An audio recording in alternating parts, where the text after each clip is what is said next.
My family. I remember the time my sibling told me they were non-binary. This was very jarring to me. I never had any experience with people who were outside the gender binary, and I honestly didn't even know what it meant. Since then, I've come to learn that there's much more to sex and gender than meets the eye. Today we're going to talk about the differences between the two and why it's important to know them. The World Health Organization defines sex as the physiological and biological characteristics of male, female, and intersex persons. There's a few things we can pull from this definition.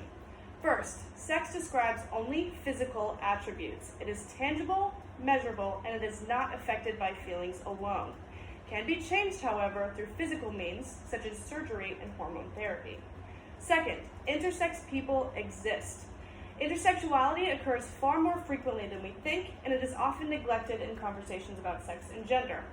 While the definition can vary, since doctors often disagree on what qualifies, for the sake of conversation, most people are born with either XX chromosomes or XY chromosomes that determines their assigned sex at birth.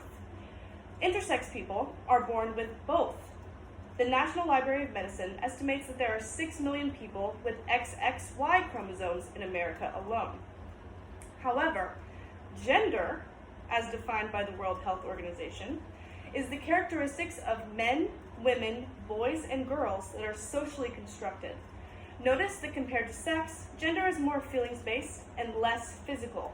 Gender is entirely based on the constructs that society places on people. It is not dependent on sex, but it is often influenced by it.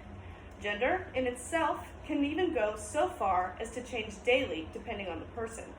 Some people identify as either a man or a woman, others identify as both, and some people don't fit a gender at all. Additionally, agenderism and gender fluidity are also important aspects of the gender spectrum. It is important to know the differences between the two because at the fundamental level, the words are not interchangeable, but are often used so anyways. Once you understand the differences, you can more effectively communicate your political opinion, and perhaps most importantly, you can more effectively understand your friends, loved ones, and even strangers.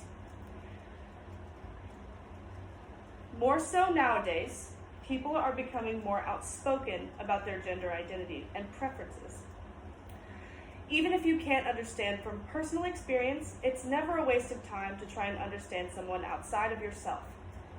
Personally, as someone who is very secure in my identity as a woman, both physically and mentally, as well as fits the standard placed upon me by society, I don't know if I'll ever be able to understand my siblings' feelings.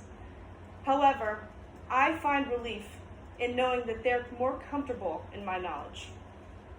Thank you. Oh, I should show you again.